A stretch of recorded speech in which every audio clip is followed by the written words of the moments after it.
और आपको डिसीजन कैसे लेना है, अब आपको आगे तैयारी किसकी करनी है वो मैं बता देता हूँ। देखिए हमारे पास में 3 कंटिन्यू ऑप्शन है। एक व्याख्याता का है, एक आपके वरिष्ठ अध्यापक का है, ठीक है, और एक आपके अध्यापक का है। 3 हमारे पास में ऑप्शन है, ठीक है। अब देखिए, अब मैं आपको यहाँ बहुत क्लियर कर देता हूँ। अगर आप भाषा के हैं, ठीक है, भाषा का मतलब जैसे इंग्लिश है, हिंदी है, संस्कृत है, उर्दू, सिंधी, जो भी भाषा के हैं, तो आप वैसे तीनों को मैनेज कर सकते हैं साथ, बहुत बड़ी बात नहीं है। क्यों? क्योंकि क्या करना है आपको, आप व्याख्याता का सिलेबस तैयार कर रहे हैं, बढ़िया देख लीजिए, उसमें से इनके जो अतिरिक्त टॉपिक हैं उनकी अलग लिस्ट बना दीजिए, और उनको अगर आप 1-2 घंटे पढ़ लेंगे तो दिक्कत वाली बात नहीं है। और साथ साथ में इनके जीके का और फर्स्ट ग्रेड का जो फर्स्ट पेपर का जीके होता है वो मोस्टली कॉमन होता है, तो भाषा वाला तीनों को एक साथ कर सकता है, ठीक है। ये भाषा की बात हो गई। जहाँ तक सामाजिक की बात है ना, एसएसटी की, मैं एसएसटी की अगर बात करूँ तो एसएसटी का व्यक्ति मतलब सामाजिक वरिष्ठ अध्यापक की कोई तैयारी कर रहा है, तो एसएसटी का व्यक्ति व्याख्याता को नहीं हैंडल कर सकता। आप इन दोनों को एक साथ तैयारी कर सकते। कैसे करनी मैं वो भी बताऊंगा आपको, ठीक है। विज्ञान के व्यक्ति है, गणित विज्ञान की, गणित व विज्ञान की, ठीक है। अब इनके जो स्टूडेंट हैं उनको मुझे लगता है कि अगर कोई मैथ का है तो व्याख्याता के साथ में वो अध्यापक की कर सकता है, लेकिन जैसे कोई साइंस का है तो साइंस में भी वो आपकी सेकंड ग्रेड की करना मुश्किल है इनके लिए। इनके साथ में ये, हालांकि हाँ, जैसे गणित है तो गणित का व्यक्ति जैसे गणित को अपन गणित ही लिख लेते हैं, है ना, गणित को गणित ही लिख लेते हैं। तो मैथ का कोई स्टूडेंट है तो अगर वो फर्स्ट ग्रेड की कर रहा है तो उसके साथ में मुझे लगता है कि वो इतना टाइम मिल जाएगा कि थोड़ा बहुत वो सेकंड ग्रेड को भी कर सकता है। और गणित का स्टूडेंट आपके थोड़ा बहुत अध्यापक में उसकी दिक्कत आएगी, क्योंकि उसमें उसको विज्ञान भी साथ में करनी पड़ती है, ठीक है। तो मुझे लगता है इन दोनों पे ध्यान दें, और इसको मुझे लगता है छोड़ देना चाहिए। फिर भी अगर उसको लगे कि स्टूडेंट को कि मैं अध्यापक भी कर लूँगा तो वो उसके ऊपर है, मेरा एक अनुमान ये है। अब जैसे विज्ञान का कोई स्टूडेंट है, साइंस का, जिसके मैथ नहीं है, अगर साइंस का कर रहा है तो फिर उसको मुझे लगता है कि देख लेना चाहिए कि भाई अगर इनमें कोई कॉमन पोर्शन बैठ रहा है तो कर लेना चाहिए। लेकिन विज्ञान वालों के साथ क्या दिक्कत आती है कि उनको वरिष्ठ अध्यापक के अंदर उनको फिजिक्स आती नहीं है, तो फिजिक्स उनको बहुत दिक्कत करता है। तो इसको, और फिर इनके अध्यापक में उनको गणित भी अटेंड करनी पड़ती है ना, इधर इनको फिजिक्स करनी पड़ती है अटेंड, इधर इनको गणित अटेंड करनी पड़ती है, तो दोनों में दिक्कत आती है ना। और अगर वो प्रॉपर स्कूल लेक्चरर की प्रिपरेशन कर रहा है तो वो अपना सिलेबस देख ले। विज्ञान का मुझे बहुत अधिक आइडिया है नहीं वैसे, इसलिए मैं इस पर अधिक बात नहीं करूँ। अब देखो, भाषा, एसएसटी और गणित, इनके ऊपर बात कर सकते हैं अब आगे, ठीक है। तो देखिए, आप 2 तैयारी साथ कर सकते हैं, मैंने कह दिया आपको। जैसे भाषा है तो आपको करना क्या है, अभी आप जब सीट की संख्या कम होती है तब हमें सीट पर ध्यान देने की बजाय हमें ध्यान देना चाहिए मेरिट की, कट ऑफ के हमें इतने मार्क्स लाने हैं, कोशिश करनी है कि ये आंकड़ा पार करना है। जैसे पिछले कट ऑफ्स रहे हैं तो उसमें 10-15 नंबर ऐड करके सोचना चाहिए कि भाई जैसे अपन हिस्ट्री की तैयारी कर रहे हैं, है ना। अच्छा, इसमें एक चीज़ और मैं बता देता हूँ, मानविकी का कोई विषय है, भाषा एसएसटी के साथ अपन मानविकी लिख लेते हैं। मानविकी में जैसे कोई फर्स्ट ग्रेड की तैयारी कर रहा है, हिस्ट्री है, पॉलिटिकल साइंस है, इकोनॉमिक्स है, तो वो फर्स्ट ग्रेड के साथ में अध्यापक कर सकता है, लेकिन वो किसी भी सूरत में सेकंड ग्रेड नहीं कर पाएगा। क्यों नहीं कर पाएगा? जैसे भूगोल का स्टूडेंट है तो भूगोल के साथ वो L2 को कवर कर लेगा, लेकिन वरिष्ठ अध्यापक नहीं कर पाएगा, उसमें 8 सब्जेक्ट होते हैं। तो 3 की तैयारी सिर्फ और सिर्फ भाषा वाले ही कर सकते हैं, बाकी मुझे लगता है किसी को नहीं करनी चाहिए। गणित वाला फिर भी कर सकता है, बाकी किसी को नहीं करनी है। इस बात का विशेष तौर पे ध्यान रखना है। अब मैं आपको आपके डिसीजन में थोड़ी मदद करवा देता हूँ, ठीक है। सीट में तो मैं कुछ कर नहीं पाऊंगा, लेकिन आप निर्णय करेंगे तो थोड़ा सा आपको डिसीजन लेने में आसानी हो जाएगी, ठीक है। अब देखिए, अब कोई स्टूडेंट है जिसका मैं सारे जो है वो पक्ष देख लूँगा, ताकि आप जिस भी पक्ष में आते हैं तो आपके लिए थोड़ा मददगार हो जाएगा। मैं बात शुरू करता हूँ।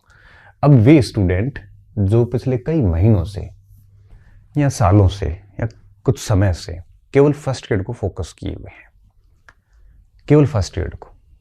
चाहे भाषा वाला तो तीनों को ही कर सकता है, जैसे हिस्ट्री है, जियोग्राफी है, इकोनॉमिक्स है, इस टाइप को फोकस किए हुए हैं। तो मुझे लगता है उसको क्या करना चाहिए, उसको व्याख्याता की तैयारी कंटिन्यू जारी रखनी चाहिए और उसको अपने समय को, पूरे दिन को 2 भागों में बांट देना चाहिए। जैसे मॉर्निंग में 5-4 घंटे कंप्लीटली अपने सब्जेक्ट को दे दो। जैसे इतिहास का है तो इतिहास पढ़ लो सुबह सुबह 5-6 घंटे बढ़िया से मन लगा के। फिर जैसे इवनिंग का टाइम आता है तो इवनिंग के टाइम में क्या करना है, इवनिंग के टाइम में आप अध्यापक, जो अब आप L2 में होंगे, सीधी सी बात है, अब L2 में होते हैं तो आप देख लो कि भाई L2 का कौन सा सिलेबस पार्ट है जो आपके फर्स्ट ग्रेड के अंदर आपका कॉमन नहीं है बल्कि अलग है। अब जो अलग पार्ट है तो वो पार्ट आप शाम को 2-3 घंटे बढ़िया पढ़ लो L2 का, फर्स्ट पेपर छोड़ दीजिए अभी। ऐसा कर सकते हैं आप, अगर हाँ ये भी कर सकते हो आप, फर्स्ट पेपर भी 1-2 घंटे पढ़ सकते हो। लेकिन मेरा ये मानना है कि अगर आप L2 की तैयारी करते हैं तो देखो आपको साइकोलॉजी हो जाएगी, आपका मैनेजमेंट हो जाता है, आपका राजस्थान जी की पूरा हो जाता है, राजस्थान का भूगोल वगैरह ये भी हो जाती है ना, करंट अफेयर्स भी हो जाता है, इतिहास भी हो जाती है। तो L2 का सिलेबस जो है वो और फर्स्ट ग्रेड के फर्स्ट पेपर का सिलेबस काफ़ी कॉमन है, आप लिस्ट बना सकते हैं। तो मुझे यूँ लगता है कि आपको अप्रैल मई तक, ध्यान रखना अप्रैल मई तक यही इसी प्लान से चलना चाहिए, जिससे क्या होगा कि मॉर्निंग में आप अपना सब्जेक्ट बढ़िया करेंगे और इवनिंग में आप L2 की तैयारी करेंगे। तो इससे क्या होगा कि फर्स्ट ग्रेड का सेकंड पेपर तैयार रहेगा और L2 की तैयारी से आपका फर्स्ट पेपर फर्स्ट ग्रेड का और L2 भी साथ साथ तैयार होता रहेगा। और 5 महीने ऐसे कंटिन्यू करोगे तो मुझे लगता है कि दोनों परीक्षाएं आपकी रेंज में आ जाएगी। अब अप्रैल के आसपास आपको आइडिया बन जाएगा कि कौन सी परीक्षा पहले हो रही है। ठीक है, अब कौन सी परीक्षा पहले हो रही है आइडिया बन जाएगा, आपको पता चल जाएगा, टाइम टेबल्स भी आ जाएंगे। फिर क्या करना, जो भी परीक्षा पहले आती, जैसे मान लो ये पहले आ गई अध्यापक, तो 1-2 महीने सुबह का जो टाइम आप व्याख्याता को दे रहे थे वो भी थोड़े दिन रोक दीजिए और 2-1 महीने पूरा समय आप L2 को दे के L2 मेंस एग्जाम दे दीजिए। उसके बाद आपको 3-1 महीने फिर मिलेंगे, तब पूरा 3 महीने धाप के आप व्याख्याता को दे दीजिए। इससे क्या होगा कि दोनों आपकी रेंज में आ जाएगी और दोनों रेंज में आती है, ठीक तैयारी होती है, तो मुझे लगता है सिलेक्शन भी हो जाता है। ठीक है, ये काम कर सकते हो, एक काम ये। अच्छा, फिर आप कहोगे सर हम फर्स्ट ग्रेड का फर्स्ट पेपर कब पढ़ेंगे? आप फर्स्ट ग्रेड का फर्स्ट पेपर 2 तरीकों से पढ़ सकते हैं। जैसे आप अध्यापक का पढ़ते हो, अध्यापक और फर्स्ट ग्रेड फर्स्ट पेपर का जो भी कॉमन है उसकी एक लिस्ट बना दो, उसको डेली आप 2 घंटे दे दीजिए, 2-2.5 घंटे, और 1-1.5 घंटा उसको दे दीजिए जो केवल L2 में, और बाकी सुबह सुबह के 4-1 घंटे आप आराम से सब्जेक्ट को दे दीजिए। 4 घंटे इसको दे दिए सब्जेक्ट को और 1-2 घंटे आप दे दिए अध्यापक को जो सिर्फ अध्यापक को कोर्स में ही है, और 2 या 2-2.5 घंटे उसको दे दीजिए जो अध्यापक और फर्स्ट पेपर दोनों में कॉमन है। तो आप ऐसे करके 8-10 घंटे की पढ़ाई हो जाती है, जिसमें आपका फर्स्ट व्याख्याता भी कवर हो जाता है और L2 भी कवर हो जाता है। अप्रैल मई तक ऐसे चलने दीजिए। उसके बाद में जो भी परीक्षा होगी, जो भी परीक्षा पहले होगी, जैसे L2 पहले तो 2-3 महीने आप इसको छोड़ दीजिए, L2 पे लग जाइए और L2 को आराम से कर लीजिए, क्योंकि 5 महीने से तो L2 पढ़ ही रहे थे आप, और 1-2 महीने आप विशेष पूरा फोकस लगाओगे, 7-8 महीने की तैयारी में L2 में हो जाएगा। उसके बाद आपको इसमें काफ़ी टाइम मिलेगा। अच्छा, मान लो पहले व्याख्याता होती है तो पता चल जाएगा, और 3-4 महीने पहले इसको छोड़ के पूरा व्याख्याता पे टाइम दे दीजिए, क्योंकि आप सब्जेक्ट तो पढ़ ही रहे थे और फर्स्ट पेपर का भी आपने कॉमन टॉपिक पढ़ रखे थे, तो जो टॉपिक कुछ शेष बचते हैं उसके लिए 3-4 महीने पहले जैसे एग्जाम डेट आती है आप लग जाइए, है ना, और व्याख्याता बढ़िया दे दीजिए। व्याख्याता के बाद में फिर जब भी अध्यापक आएगा बढ़िया 2-3 महीने का गैप मिलेगा तो पूरा टाइम अध्यापक को दे दीजिए। तो इस हिसाब से आप मैनेज कर सकते हैं। अब जिस किसी की अगर मान लो पात्रता परीक्षा जो है 27 फरवरी को है, पहले किसी की आजीवन पात्रता हो रखी है, तब तो कोई दिक्कत है नहीं, उसको तो देखना भी नहीं पात्रता की तरफ। अगर पात्रता नहीं हुई और बहुत फ्रेशर है तो मुझे लगता है कि उसको जनवरी तक तो मैंने जो भी प्लान बनाया उस हिसाब से चलता रहे, और फरवरी के जो 20 दिन है वो केवल पात्रता पढ़ लो, ये दोनों छोड़ देना थोड़े दिन के लिए, और पात्रता पढ़ के उसमें 90 नंबर एक का जुगाड़ कर लो, हो जाता है। नेगेटिव मार्किंग है नहीं, सामाजिक पढ़ी हुई, साइकोलॉजी पढ़ी हुई, एक भाषा पढ़ी हुई होती है, एक भाषा थोड़ी देख लेना, बाकी कुछ ज़्यादा उसमें है नहीं। थोड़ा सा समझदार विद्यार्थी 15-20 दिन के अंदर रीट में आराम से 60% नंबर ला सकता है। तो फरवरी के महीने में अगर आपकी पात्रता नहीं हुई है तो इस शेड्यूल को फरवरी के महीने में ब्रेक दे देना और आप है वो बढ़िया तरीके से पात्रता पास कर लेना, फिर इसी शेड्यूल को वापस कैरी ऑन करना। अगर आप पात्र है तो आपको ब्रेक देना नहीं है और आज से ही ये शेड्यूल कल से स्टार्ट कर दो। आप आज से कर दोगे आज से बेहतर है। करना क्या है, सुबह सुबह 4-5 घंटे इसको देखना है और शाम के समय L2 के 2 पार्ट कर दो। एक वो जो L2 और फर्स्ट ग्रेड का कॉमन है फर्स्ट पेपर, और एक वो जो केवल L2 में ही है, फर्स्ट ग्रेड में नहीं है। तो जो अलग है केवल उसको 1-आधा घंटा उसको दे दो, 1-1.5 घंटा, और 1-1.5 घंटा कॉमन वाले को दे दो। तो दोनों तैयारियां एक साथ आराम से होती रहेगी। अब ये बात history, political science, geography, sociology, economics सब पे लागू होती है। रही बात लैंग्वेज की, तो लैंग्वेज वालों को क्या करना है, वापस वही भाषा देखनी है, शाम का वापस वही पॉइंट देखना है। लैंग्वेज वालों को थोड़ा और फायदा होता है क्योंकि उनके तो ये भी सहम आता है, उसमें ये भी कवर कर लेते हैं ऑलमोस्ट, है ना। तो इस प्रकार से आप चलना शुरू करिए, ये सबसे बेस्ट आइडिया है। तो मैं अभी उनकी बात कर रहा था जो व्याख्याता की तैयारी कर रहे हैं, तो उनके साथ में ये आराम से कवर कर लेंगे। ठीक है, कैसे करना मैंने आइडिया दे दिया।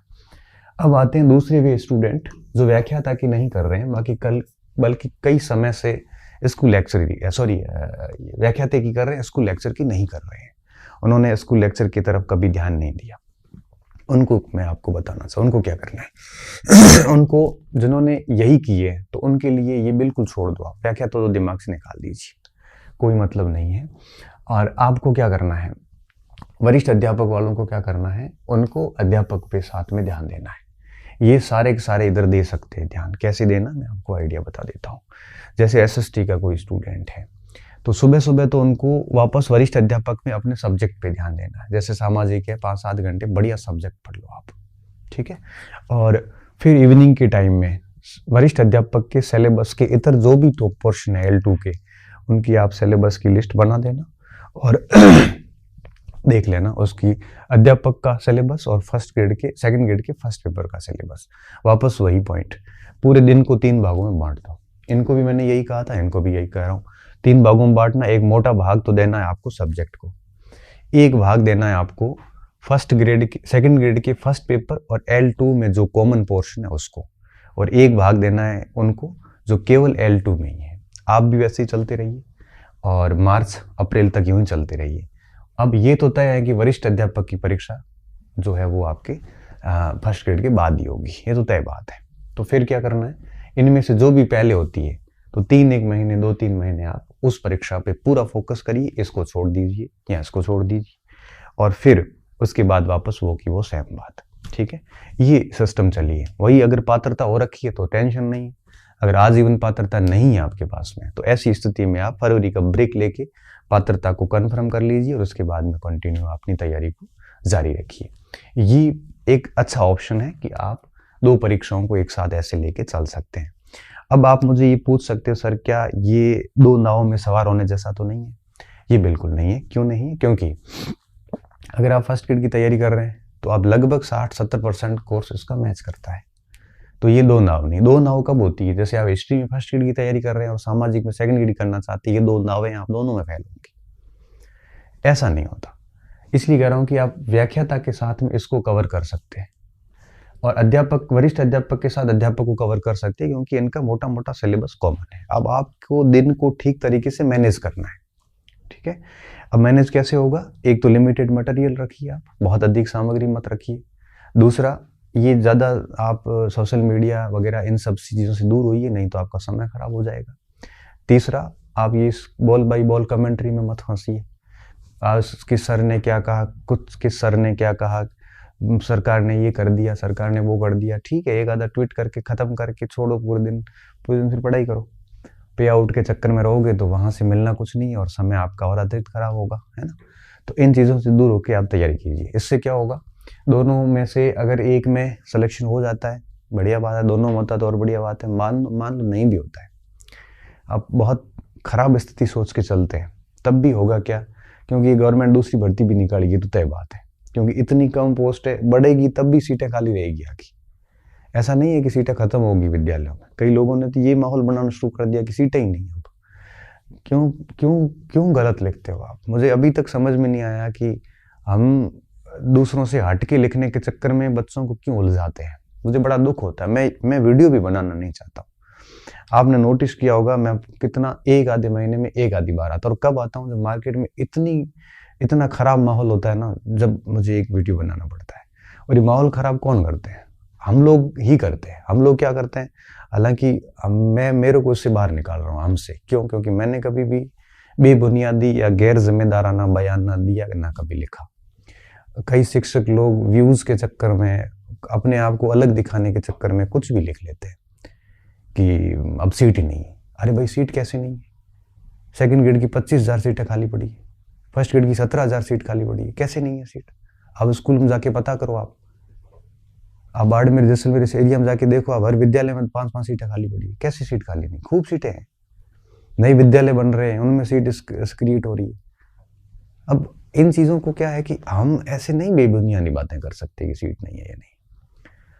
अब सीट बढ़ जाएगी, ये तय बात है। बढ़ने के बाद में भी गवर्नमेंट जाती जाती इस सरकार के जो आगे चुनाव होंगे, वापस 28 में चुनाव है शायद, हाँ 28 में, तो 27 में वापस, ये 26, 25, 26 में ये चीज़ें चलेगी। 27 में वापस भर्तियाँ आएगी। ये छोटी रही तो आगे वाली बड़ी आएगी, तय बात है। तो इस जगह पे इस हिसाब से की हुई तैयारी आपको एज दे देती है, किनारा दे देती, आगे बढ़ा देती है, और फिर आप उस धुन में रहते। मुझे पता है कि ये 2-3 साल निकालना आसान नहीं होता, क्योंकि कई बच्चे 2-2, 3-3 साल से कर ही रहे हैं, 1-1, 2-2 नंबर से फेल हुए। उनके लिए बड़ा मुझे एक सहानुभूति का भाव है। मगर हमारे हाथ में भी तो क्या है? हम तो खूब कह रहे थे, कितने दिनों से ट्वीट कर रहे थे, सीट बढ़ाइए, ये करिए। कौन सुनता है जनता की? आपकी और मेरी सुनने वाला कोई नहीं है। बस मैं आपकी सुनता हूँ, आप मेरी सुनते हैं।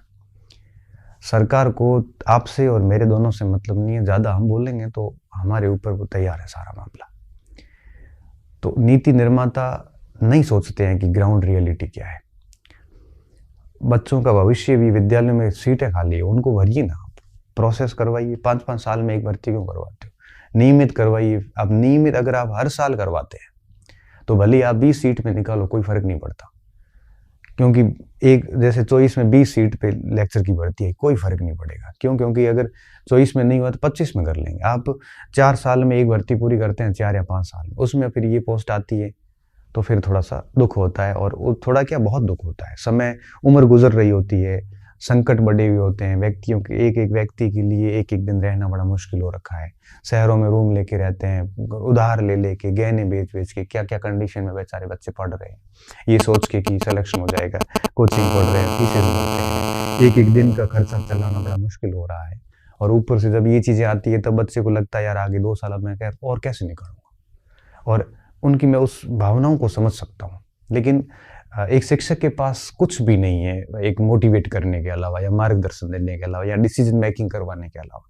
हम आपको सिर्फ यही कह सकते हैं कि आप जो है वो दोनों को साथ में स्मार्टनेस के साथ आगे बढ़िए और अपनी मेहनत जारी रखिए। आगे सीट बढ़ भी जाएगी। अगर आप अभी इस डिस्कशन में फंसेंगे कि सीट है नहीं, मैं क्या करूं, मैं तैयारी छोड़ देता हूं, आप मान लो इसको गिव अप कर देते हैं, 1 साल की तैयारी को, आप इसको गिव अप करके इसके में जाओगे, इसमें तो और भी कम है, तो फिर कोई मतलब रहा नहीं। इसको गिव अप करके इसमें जाओगे, इसमें भी कम आएगी, तो क्या करोगे? तो यहाँ से अगर 7-8 महीने 6 महीने की बढ़िया तैयारी है, तो दोनों को साथ में लेके चलिए। बाकी जो नियति में होगा वो मिल के रहेगा। तो बेस्ट यही है कि आप दोनों के ऊपर बढ़िया तरीके से मेहनत करते जाइए। क्या पता इस कम सीटों में भी हो जाए सिलेक्शन, किसी का तो होगा ही। और सीट बढ़ गई तो और भी बढ़िया बात है, नहीं बढ़ी तो आगे और बड़ी भर्ती आएगी। लेकिन होपफुली रहिए कि जिंदगी के अंदर 2 साल 3 साल और संघर्ष है, ये मान के चलिए आप। अगर आप ये कर सकते हो तो डटे रहना, और नहीं कर सकते हो तो जॉब के साथ करना, कैसे भी करो। मतलब एक व्यक्ति चाहता तो सब कुछ कर सकता है। हालांकि थोड़ी समस्याएं बढ़ती है, थोड़ा उसको अधिक फेस करना पड़ता है, थोड़ी दिक्कतें बढ़ती है, मगर जो ठान लेता है, जो धुन बना लेता है, वो तय है कि वो कर लेता है, इतना पता है मुझे।